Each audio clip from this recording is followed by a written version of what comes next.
Saludos amigos, bienvenidos de nuevo a este podcast La Verdad, donde tenemos hoy un nuevo episodio, un nuevo programa. Hoy vamos a tocar un tema que hace tiempo que queríamos traerlo a consideración. No está el Padre Ramón con nosotros, pero vamos a hacer este programa con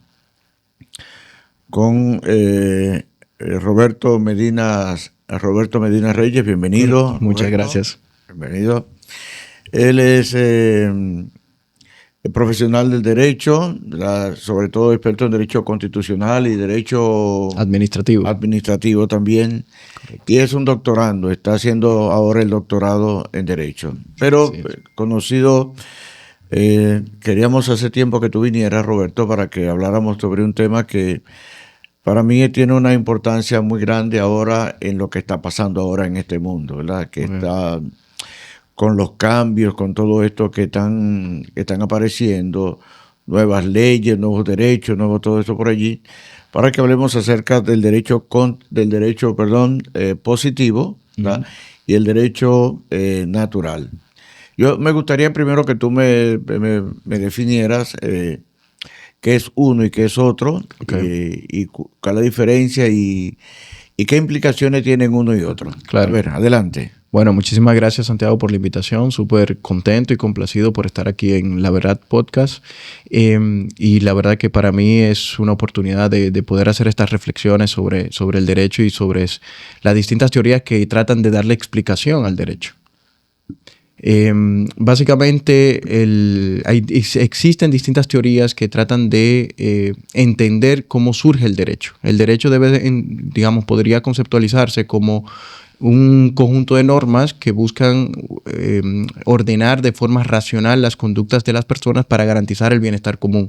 Entonces, estas teorías lo que tratan es de entender qué es eso que se entiende como racional, cuál es la razonabilidad que está dentro del contenido de las normas. Entonces hay dos teorías fundamentales, que es el ius positivismo, que es el derecho positivo, y el ius naturalismo. De estas se han desprendido otras, pero digamos que estas son las dos más importantes.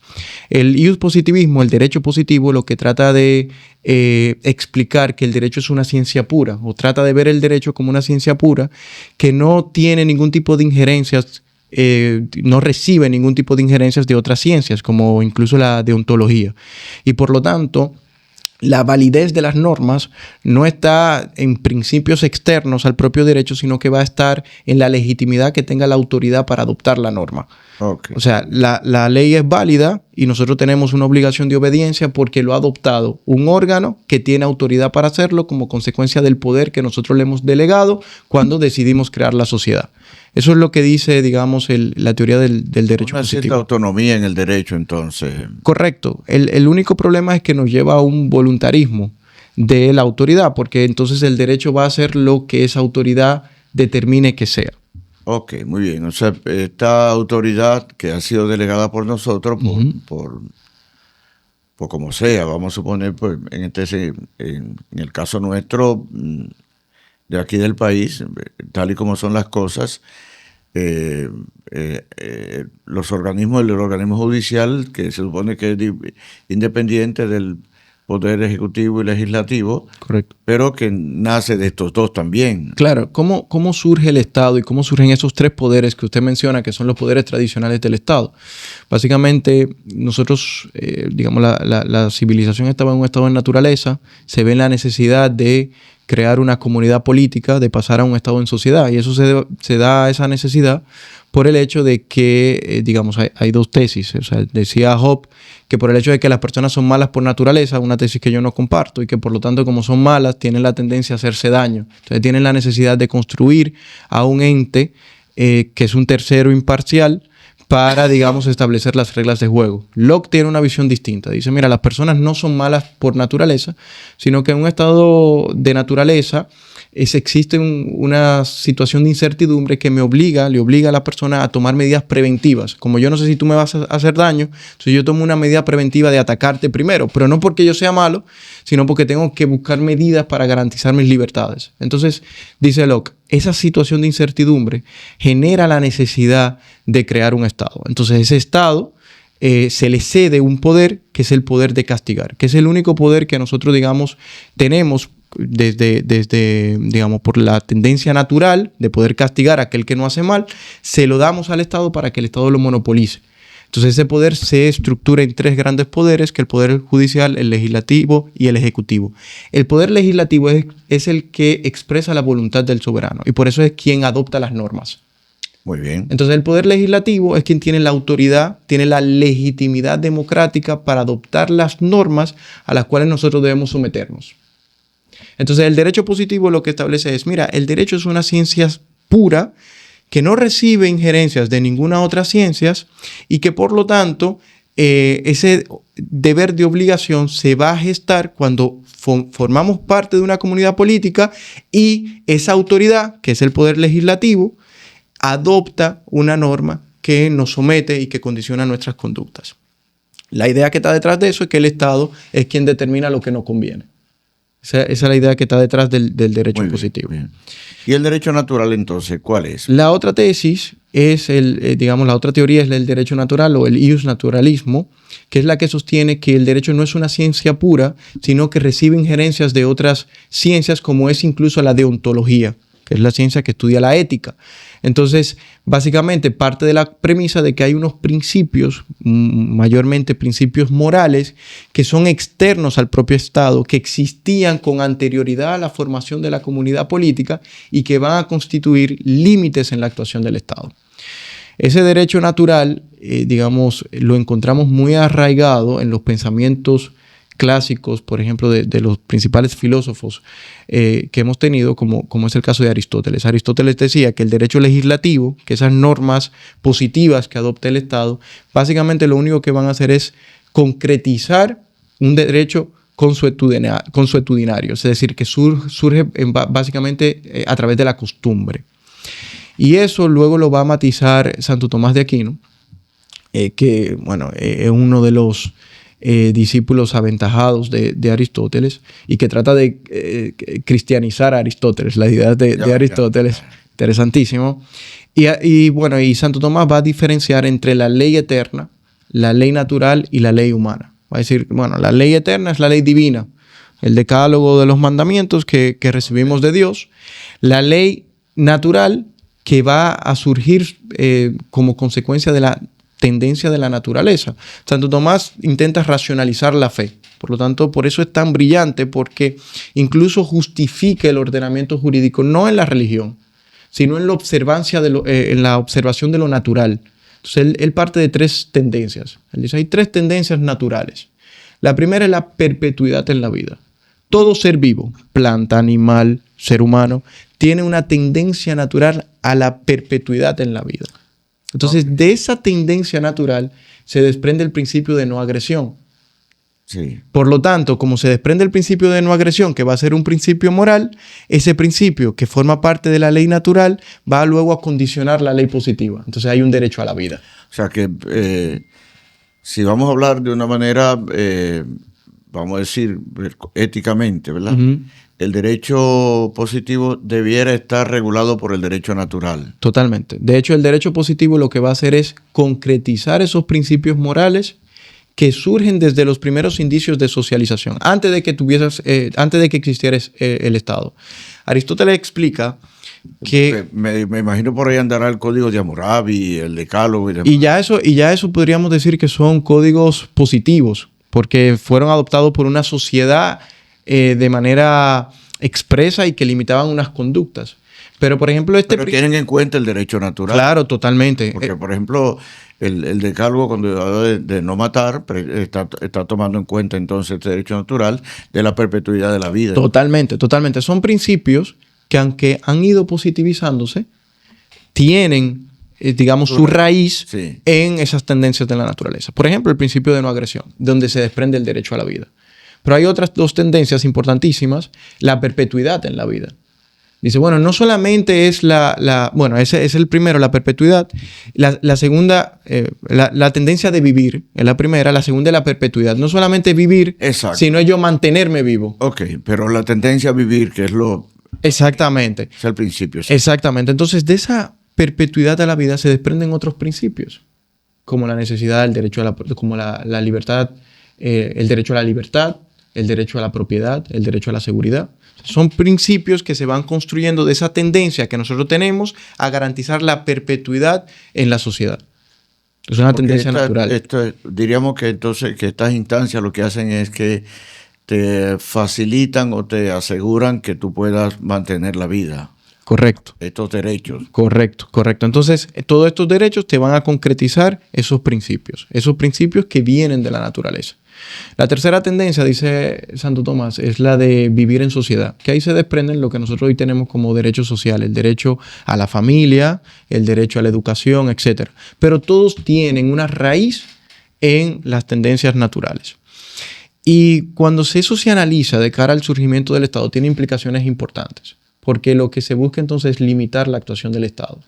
Cuando se habla de cómo surge el Estado, cómo nosotros hacemos ese paso, ya más o menos lo adelanté, pero entonces ahí hay varias teorías. Hobbes, que es un autoritarista, decía que el Estado es un monstruo, un leviatán. ¿Quién es Hobbes? Thomas Hobbes es uno de los pensadores ingleses del siglo XVII, siglo XVIII, que construye una teoría en torno al surgimiento del Estado y que esas teorías van a ser fundamento para las revoluciones atlánticas que gestaron lo que hoy nosotros conocemos como ordenamientos jurídicos contemporáneos o ordenamientos jurídicos liberales. Voy a hablar un poquito de eso ahora. Está hablando más bien de nuestra civilización cuando tú hablas del Atlántico. Sí, las revoluciones atlánticas fueron tres, fueron la inglesa, la norteamericana y la francesa.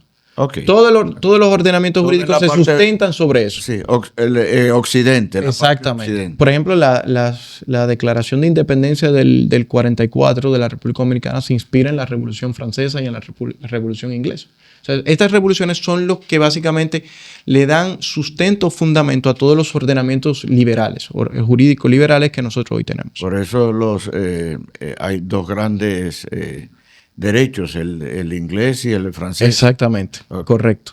Entonces, bueno, ¿qué se explica? Se dice, cuando surge el Estado, cuando hacemos ese paso del Estado naturaleza a un Estado en sociedad, que lo explicaba anteriormente, Hobbes decía, nosotros cedemos todos nuestros derechos.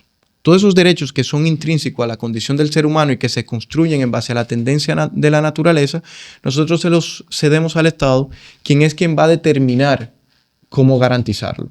Es quien está capacitado para poder determinar qué es lo que nosotros necesitamos para poder vivir en comunidad. Pero entonces esa teoría parece como que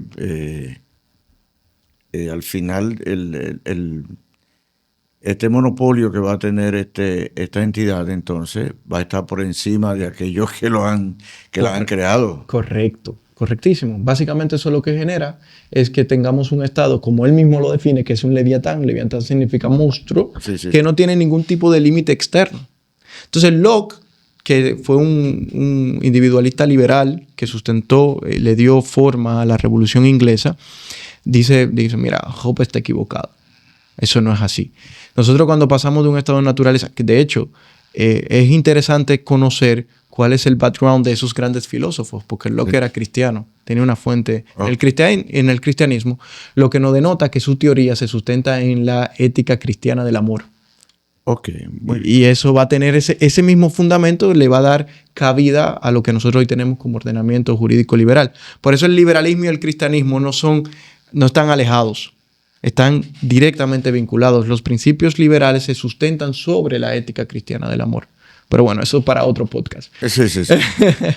Va para otra situación. Exacto. El tema es que Locke sostiene que Hobbes estaba equivocado porque nosotros no cedemos todos nuestros derechos naturales. Locke dice, nosotros solo cedemos un derecho, que es el derecho a castigar, que es la monopolización del poder coactivo. El Estado no puede obligar a hacer o no hacer algo, ¿verdad? Pero ¿qué pasa? Que las personas mantienen todos los otros derechos que son intrínsecos a la condición del ser humano. Y todos esos derechos que son intrínsecos a la condición del ser humano, la libertad, la igualdad, la dignidad, el derecho de propiedad, van a constituir límites externos a la actuación del Estado. ¿Qué quiere decir eso? Que cuando el Estado actúa, no va a actuar como quiere, sino que va a actuar con un fin determinado que es garantizar esos derechos naturales, esos derechos que son intrínsecos a la condición de ser y que nosotros hemos decidido crear el Estado para que adopte la medida que nos va a regular a todo de forma racional para garantizar esas libertades. Muy bien. Entonces, digamos que ese pensamiento, como decía, le dio pie a las revoluciones atlánticas, que además se inspiran en el pensamiento de la escolástica española, que surge como consecuencia del descubrimiento de América. Los franciscanos fueron los primeros en hablar del carácter universal de los derechos. O sea, estamos hablando en 1496, descubrimiento por ahí. Se entendía que los derechos eran prerrogativas feudales. Eso quiere decir que tú tenías derechos si tú formabas parte de la monarquía. Okay. Entonces, eso aquí cambia. Justamente aquí en la Española cambia. Porque con el Sermón de Montesinos, los trabajos de Bartolomé de las Casas, Francisco de Vitoria, comienza a pensarse en estos derechos como derechos intrínsecos al ser humano, como derechos naturales, no como derechos que existen como consecuencia de su reconocimiento por parte del Estado, sino que derechos que preexisten al Estado. Entonces se habla del carácter de universalidad. Todo ser humano, solamente por esa condición humana, tiene derecho a esto. Y entonces, claro, la escolástica española comienza a reivindicar los derechos de los indios, de los indígenas. Entonces se gesta este carácter universal que luego va a inspirar las revoluciones atlánticas. Que la primera fue la Revolución Inglesa en 1638. La primera constitución que existió fue en el 1215, me parece. Fue una constitución inglesa, pero contemplaba los derechos como prerrogativas feudales. Tú tenías derecho a la propiedad si usted era amigo del monarca. El plebe no tenía derecho a nada. La plebe no tenía ningún derecho. Ningún tipo de derecho. Entonces Locke comienza a hablar de la existencia de unos derechos que son intrínsecos a la condición de ser, que son derechos naturales, que preexisten al Estado y que van a constituir límites a la actuación del Estado. Ok, muy bien. Eso inspira a la Revolución Inglesa, que luego inspiró a la norteamericana en el 1776 y luego a la Revolución Francesa en 1789, si no me equivoco. Puedo errar por algunos años, pero por ahí es que está. Y todas estas revoluciones, entonces, sirven de base para los movimientos independentistas, incluyendo la República Dominicana, que se dota de una constitución liberal donde se conciben dos cosas: cómo se va a ejercer el poder y cuáles son esos derechos que van a limitar la actuación del Estado. Lo que nosotros conocemos como derechos fundamentales, que hoy están en la Constitución, no son derechos fundamentales por el simple hecho de que el Estado los reconoce, sino que tienen su vinculación o su raíz en el derecho natural, en el naturalismo racionalista. Ok. A ver, entonces, ¿cómo está afectando esta visión, la que tienen ahora muchas naciones, que tienen muchas personas dentro de la nación, de que piensan que no hay un derecho natural y que por lo tanto todo se puede regular de acuerdo a la conveniencia del Estado o de algunos ciudadanos o de todo eso? ¿Qué implicaciones tenemos con todo esto, Roberto? Que eso nos puede llevar a un positivismo voluntarista. ¿Qué quiere decir eso? A un derecho positivo que se sustenta sobre un conjunto de normas que tienen validez solamente porque lo decide la voluntad del soberano, de aquel que tiene la autoridad para adoptar la norma. En pocas palabras, eso nos lleva a un Estado que puede disfurcar sus límites, que no tiene límites al momento de actuar, porque todo lo que pueda determinar como norma positiva tendría que ser de obligatorio observancia por parte de las personas. Y eso entonces también nos afecta o nos impide ver el elemento fundamental dentro del derecho, que es la justicia. Santo Tomás San Agustín lo dice también, que una ley que no es justa no es ley. Y eso luego lo asumen los neokantianos, Radbruch, Stammler, Del Bello, que son alemanes que sustentan sobre esta idea y dicen justamente eso: un derecho que no es justo no es derecho. Entonces, llegar a un positivismo voluntarista nos lleva a perder, digamos, esos orígenes por los cuales nosotros nos hemos dotado de una comunidad política, y nos puede llevar al absurdo de conocer esos principios básicos que se sostienen sobre, digamos, la condición del ser humano. Tú dices desconocer esos principios básicos. Correcto. Okay. Correcto. Desconocerlo.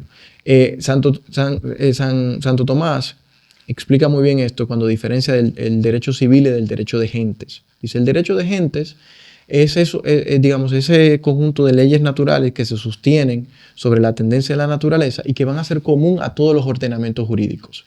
El derecho civil, que es lo que nosotros conocemos ahora como derecho positivo, lo que va a hacer únicamente es concretizar esos principios. Si nosotros perdemos esa base, no podemos llegar al absurdo de tener un Estado, un leviatán, como decía Hobbes, un Estado que no tiene límites externos y que todo lo que decida tenga que ser cumplido independientemente de la afectación de otros derechos que son intrínsecos a nuestra condición de ser. El ejemplo más llano es que si nosotros no vamos a un positivismo voluntarista, por ejemplo, nada impediría que una vez que el legislador, por ejemplo, con mayoría absoluta en el Congreso, pueda un día adoptar una norma que entienda que una persona que no tenga todas sus extremidades o todos sus órganos no es persona o no es titular de derechos. Porque entonces se va a arrogar el derecho de decir que es o que no es una persona. Exactamente, sin ningún sustento. O sea, digamos, sin ningún fundamento que sea externo al propio derecho. Entonces, en ese caso, podría adoptarlo y la única condición de validez de esa norma, ¿qué sería? Que se haya seguido el procedimiento legislativo para que el Poder Legislativo lo adopte. Entonces, ya inmediatamente nosotros tenemos una obligación de obediencia. Ok. Yo voy a poner un ejemplo ahora bien concreto. Hablamos del derecho a vivir, ¿verdad? El derecho a la vida que se tiene. ¿Cómo hoy en día hay estados que están conculcando este derecho a la vida? Y como hay personas que están hoy aquí clamando porque este derecho a la vida, pues, que es derecho fundamental, creo que debe ser el primer derecho, ¿verdad? Porque nadie que no está vivo puede arrogarse ningún derecho en absoluto, ¿verdad? Entonces, concretamente aquí, ¿cuáles leyes, por ejemplo, pudieran estar conculcando estos derechos naturales, estas leyes que están dadas ya por la naturaleza, por ejemplo? Mire, yo escuchaba hace un tiempo a alguien que decía que, porque en el caso del derecho a la vida, con el tema del aborto, es que hay un conflicto entre derechos. O sea, los derechos que nosotros tenemos positivizados son derechos que deben de ser garantizados con una misma jerarquía, ¿verdad? Entonces suelen chocar. Entonces lo que hace el Estado es que tienen que ponderarlo para tratar de garantizar todos los derechos en la misma medida. Entonces la discusión es que aquí entra la discusión que se ha mantenido, ¿verdad? Es que entra el derecho a la vida y que choca con el derecho a la integridad de la mujer. Digamos que la premisa que se ha construido para dar cabida al aborto es que el feto, cuando está en el vientre de la madre, no es titular de un derecho, sino de un valor. Eso es lo que se ha dicho. Que el derecho depende de una actuación voluntarista, de yo poder ejercerlo. Yo escuchaba a alguien que decía, bueno, lo que pasa es que esa persona ni siquiera tiene acta de nacimiento todavía para poder hacer exigible el derecho. Okay. Pero yo me preguntaba si él sabía la consecuencia de lo que él estaba afirmando. Porque lo que él estaba afirmando es que los derechos entonces son exigibles por un acto de voluntad. Entonces, si una persona tiene una condición, un interdicto, por ejemplo, tiene una condición mental que no puede ejercer un derecho, por el simple hecho de que no puede ejercerlo de manera directa, pierde ese derecho. Hay cosas que al final no sé, ¿verdad? Cuando se quiso hacer la naturalización de los haitianos, el gobierno aquel de Danilo Medina, un montón de ellos no pudieron acceder a nada de eso, precisamente porque en Haití no le pudieron conseguir papeles. Aquí estaba la embajada y todo el mundo protestando contra la embajada haitiana. Porque no le pudo conseguir, pero es que había una cantidad, y sabemos que hay una cantidad enorme, todavía en este país una cantidad enorme de personas que no tienen acta de nacimiento. Claro, claro. Y entonces, si es por el acta de nacimiento, entonces no tendría tampoco ningún derecho estas personas que están nacidas. Ese sería el absurdo. Y podríamos, digamos, seguir planteando casos así, bastante absurdos, que parten de una premisa cuestionable. Entonces, si partimos, digamos, para mí, a mi juicio, la vida no es un valor que se concretiza en un derecho cuando tú obtienes el acta de nacimiento. Para mí la vida es un derecho que es intrínseco a la condición del ser humano. Inmediatamente hay, digamos, en base a estudios científicos, se puede comprobar que se están dando los elementos para poder considerar que ahí hay una persona viva, ya inmediatamente por esa condición de ser humano es titular de un derecho. Y no necesariamente se requiere de un acto de voluntad para poder hacerlo exigible, porque el Estado tiene la obligación, por ejemplo, de garantizar el interés superior del niño y tiene que adoptar medidas proactivas para garantizar el derecho del menor que no tiene capacidad para ejercer un derecho. Exacto. Entonces, el Estado está obligado a garantizar el derecho a la vida desde la concepción. Entonces, ahí se entra en el dilema de que sí, efectivamente hay un choque de derechos. Entonces, ¿qué es lo que tiene que hacer el Estado? Adoptar la medida que sea menos lesiva para la protección de ambos derechos. Si se acepta el aborto, sería una medida que afectaría de manera absoluta el contenido del derecho a la vida. Pero si se adoptan medidas, posteriores al nacimiento del niño, como medidas de acompañamiento a la madre, de soporte, etc., sería una restricción al derecho a la integridad de la mujer. Sí, efectivamente, porque quizá la mujer no se sienta en la condición de poder tener el bebé, pero sería una afectación relativa. No sé si me doy a entender. El derecho a la integridad no se pierde. Entiendo. Se mantiene y por lo tanto esa afectación puede ser mitigada con medidas posteriores. No pasa lo mismo con el derecho a la vida. Si se aprueba el aborto, el derecho desaparece. Es que por lo que tú me dices a mí, el derecho a la vida es un derecho, y voy a usar esta expresión, absoluto. No hay derechos absolutos, pero es el prius de todos los derechos.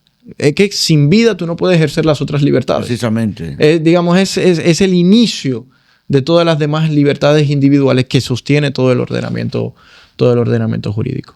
Entonces, Santiago, yo siempre digo que hay que saber bien digamos, desde qué premisa se construye una hipótesis.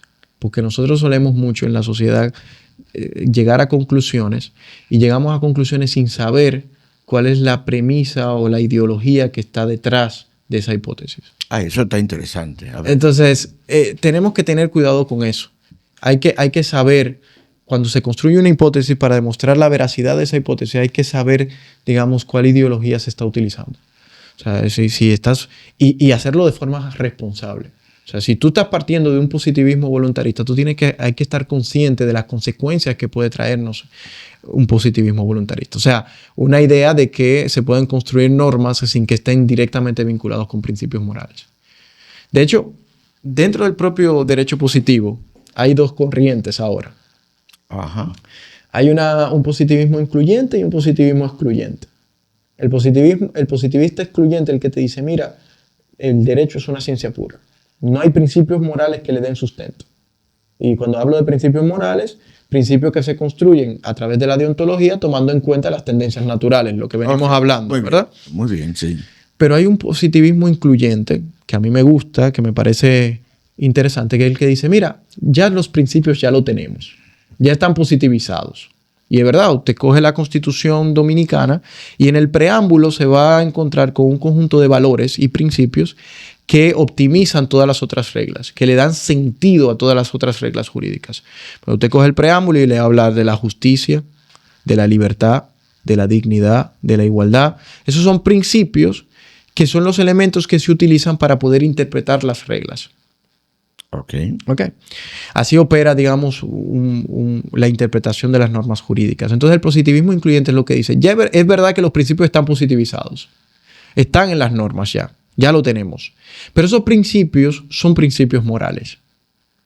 Surgen o existían de forma externa al propio Estado. Su origen no está en su reconocimiento normativo, sino que ya existían. Ok. Entonces, se va a tener eso como una primicia. Entonces. Exactamente. Entonces, ahora el reto es determinar cuál es el contenido de esos principios. Y para poder entender el contenido de esos principios necesariamente tenemos que, digamos, atarlo a las tendencias naturales. Yo soy me parece que tiene mucho sustento este pensamiento y un naturalista racionalista creo que es lo que le ha dado fundamento a toda la organización jurídico-política y, digamos, es lo que ha ido gestando esta forma de organización que nosotros no hemos adoptado. Y también estoy muy cónsono con esta idea de la relación estrecha que existe entre la moral y el derecho. Yo no creo que sean dos ciencias separables. Creo que la moral es fundamental para poder entender el derecho como un orden racional, que era lo que decía al principio. La racionalidad está vinculada con la razonabilidad del contenido. ¿Y qué es ese contenido? Sí. O sea, ¿cómo concluimos de que un contenido es racional, que un contenido es justo? Bueno, para poder llegar a esa conclusión necesariamente tenemos que analizar los principios que le han dado sustento, esos principios morales que le han dado sustento. Me gusta eso de que no todo lo legal es justo y no todo lo justo es legal. Sí.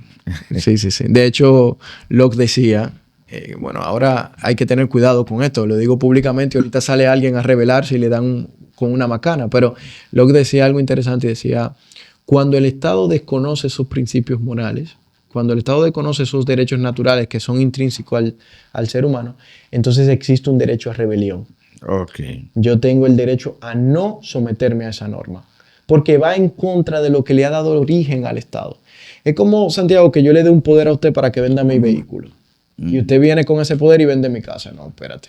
Esa actuación estaba condicionada a algo preciso, que era la venta de mi vehículo. Entonces, cuando surge la comunidad política, cuando surge el Estado, nosotros creamos el Estado con una finalidad determinada, que garantizar esos derechos naturales que son intrínsecos a nuestra condición de ser y que van a constituir límite de la actuación del Estado. Si es así, aquí estamos garantizados por todas partes si seguimos estos principios. Bien, Roberto, gracias por tu participación. Estoy contento de que hayamos podido aclarar esto y de que hayamos visto qué es realmente lo que nosotros deberíamos de luchar para que fuera siempre positivo. Claro. Que digamos que lo positivo esté sustentado sobre esos principios morales, esos principios naturales. Bien. Claro que sí. Muchas gracias. A ustedes gracias por seguirnos siempre. Suscríbase, denle like y nos vemos en el próximo programa.